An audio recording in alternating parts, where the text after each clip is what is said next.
आजको भिडियोमा मैले यो फ्लेक्सनको प्रयोग कसरी गर्ने भनेर त्यसको बारेमा चाहिँ बनाउँछु है त, कुराहरू सेयर गर्छु। ओके, त्यो सुरु गर्नुभन्दा पहिले यहाँहरूलाई मैले एउटा जानकारी दिइराखेको हुन्छु। जहिले पनि कुनै पनि औषधिको साइड इफेक्ट हुन्छ।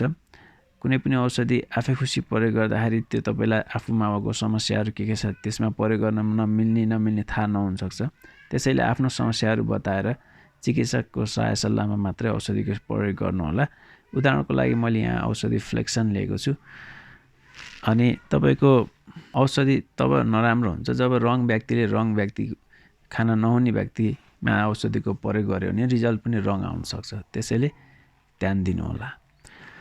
ओके, यहाँ भएको औषधि फ्लेक्सन हो। यहाँ देखिराख्नु भएको छ। यहाँ कम्पोजिसन छ आइबुप्रोफेन र प्यारासिटामोल। आइबुप्रोफेन 400 mg र प्यारासिटामोल 325 mg। अब यो औषधिलाई कसरी खाने भन्दा हेर्नुहोस् है त। अब यो मेन कुरो के छ भने तपाईलाई आफैलाई थाहा हुँदैन धेरै कुराहरू है। पहिलो फ्याक्टर भनेको हस्पिटलमा चाहिँ जाँच गरिसकेपछि चिकित्सक या डाक्टर या अरू कुनै प्रिस्क्रिप्सन दिन मिल्ने व्यक्तिले उहाँले के गर्नुहुन्छ, तपाईको हिस्ट्री लिनुहुन्छ, समस्या के छ त्यो बुझ्नुहुन्छ। तपाईलाई भएको समस्यामा औषधि खान नमिल्ने किसिमको हिस्ट्री पाउनुभयो भने उहाँले औषधि यो नराखिदिन सक्नुहुन्छ। मैले पहिले नै भन्ने गरेको छु कुन अवस्थामा यो औषधि खान हुँदैन त भनेर है। तपाईले भिडियो चेक गर्न सक्नुहुन्छ। त्यस्तै तपाईको एज कति छ, तपाईको चाहिँ वेट कति छ, बडी वेट हैन, तौल कति छ, अनि तपाईमा औषधि खाँदाखेरि एलर्जी हुने समस्या पहिला छ कि छैन, एलर्जिक रियाक्सन, यस्ता कुराहरू सोधेर अनि त्यसको आधारमा औषधि दिने नदिने डिसिजन गर्नुहुन्छ। र औषधि खाने बेलामा यो औषधि आइबुप्रोफेन प्यारासिटामोल यो कम्पोजिसन यो दुईटा मिलेर पेन किलरको लागि काम गर्छन्। यहाँ लेखेको देख्न सक्नुहुन्छ। एनाल्जेसिक भनेको पेनको लागि हो है। अर्को एन्टी इन्फ्लामेटरी, अर्को ज्वरोको लागि पनि प्रयोग हुने औषधि हो। त्यसैले यो औषधि खायो भने तपाईलाई यो मिसिएका यो दुईटा मिक्स भएको औषधि कुनै पनि या यस्तिकै प्लेन सिंगलै छुट्टी खाए पनि तपाईलाई यसले गर्ने भनेको ग्यास्ट्रिक हो। ग्यास्ट्रिक यानि कि ग्यास्ट्राइटिस भनौँ है त। त्यसैले यो औषधि खाँदाखेरि पेट पोल्ने, नाइट वरिपरि या त्योभन्दा माथि दुख्ने, फुल्लिने, ढ्याउढ्याउ आउने, अमिलो पानी आउन सक्छ। त्यसो भएकोले यो औषधिलाई खाली पेटमा नखाएर केही खाना खाएर खानुपर्ने हुन्छ। र यो औषधि अलिकति केही समयलाई प्रयोग गर्दैछौँ हामीले, दिनको एक चक्की मात्र नभएर अलि बढी 2-3 दिनको लागि प्रयोग गर्दैछौँ, रेगुलर बेसिसमा डाक्टरले दिँदै हुनुहुन्छ भने तपाईलाई त्यो बेलामा ग्यास्ट्रिकको औषधि पनि राखिदिनुहुन्छ। त्यो ग्यास्ट्रिकको औषधिलाई दिनको एक टाइम बिहानमा खाली पेटमा खानुपर्ने हुन्छ है त। त्यो खाएर यो खाजा खाएर या खाना खाएर प्रयोग गर्यो भने अघि भनिएको समस्या, लक्षणहरू, सिम्पटमहरू आउने चान्स कम हुन्छ। र यो औषधि जस्तो ज्वरोमा प्रयोग गर्यो भने ज्वरो चाहिँ हामीलाई 24 घण्टामा है त 3 टाइम खाने हिसाबले यो औषधि राखिदिन सक्नुहुन्छ डाक्टरले। जस्तो 3 टाइमको मतलब 24 घण्टामा तपाईले डिभाइड गर्नुभयो भने 8-8 घण्टाको फरक हुन्छ है त। तर अब सिँगै खाने कि आधा खाने तपाईको उमेर अवस्था र समस्यालाई हेरेर मात्रै गरिन्छ है। अब के छ यहाँ त मैले यसरी भन्दै गर्दा तपाईहरुको अब कतिजनाले हेर्नुहुन्छ, सबैको सबै कुरा त थाहा हुँदैन। त्यही भएर मैले परामर्श लिएर मात्रै प्रयोग गर्नु होला है भनिरहेको हुन्छ है त।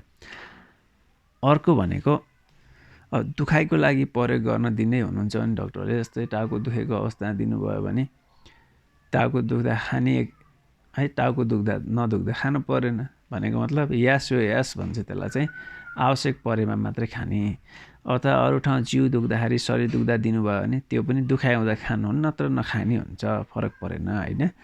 अब खुट्टातिर दुख्दा पनि त्यही नै हो, दुखाइ हुँदाखेरि खाने नत्र नखाने हुन्छ भन्ने किसिमको भयो क्या। पेन किलरको लागि युज हुने भयो हैन।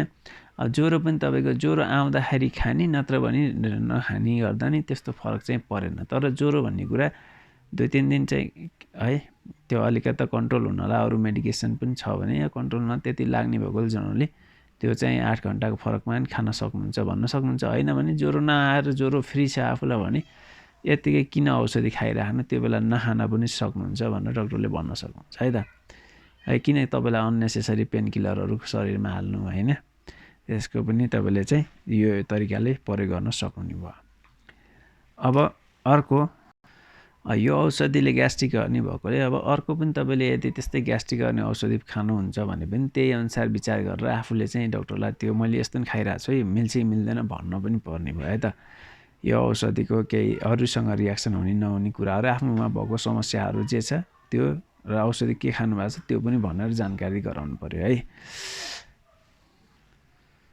अनि ग्यास्ट्रिक गर्ने भएकोले तपाईँलाई ग्यास्ट्रिक बढाउने चिजहरू जस्तो ग्यास्ट्रिक भयो भने धेरै तातो खायो भने चाहिँ त्यति राम्रो मानिँदैन है त। पेटको लागि तपाईँको धेरै अब दुध हालेको चिया खायो भने त्यो पनि राम्रो मानिँदैन। दुधले पनि ग्यास्ट्राइटिस गर्न मद्दत गर्ने भएकोले त्यो पनि उपयुक्त नहुन सक्छ तपाईँले यो कम्बाइन गर्दा हैन।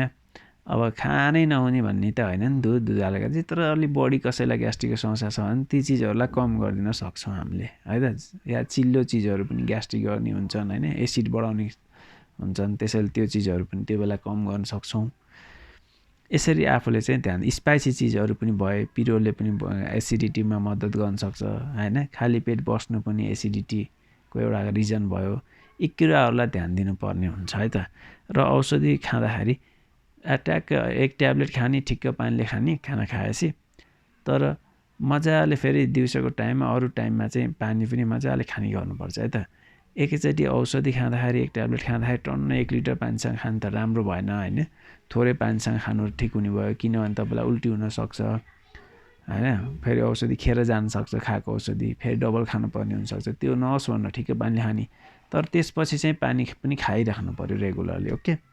र अर्को कुरा, यदि कसैलाई बमिट हुन्छ औषधि खाँदा भने तपाईँले त्यो बमिट नहोस् भन्नको लागि त्यो औषधि खानुभन्दा अगाडि उल्टी रोक्ने औषधि, मलाई चाहिँ उल्टी आउनसक्छ, उल्टी पनि आउने गरेको छ, यस्तो यस्तो छ भनेर तपाईँले जानकारी दिएर उल्टी रोक्ने औषधि आधा 1 घन्टा अगाडि खाएर होइन त्यसपछि चाहिँ यो औषधिहरू खान सक्नुहुन्छ। ओके। ल यो तरिका चाहिँ है खाने विधिहरू मैले भने फ्लेक्सनको बारे। यस्तै अरू केही तपाईँहरूको जिज्ञासा छ भने पनि राख्नु होला, म त्यसको बारेमा भिडियो बनाउन कोसिस गर्नेछु। हस्, धन्यवाद।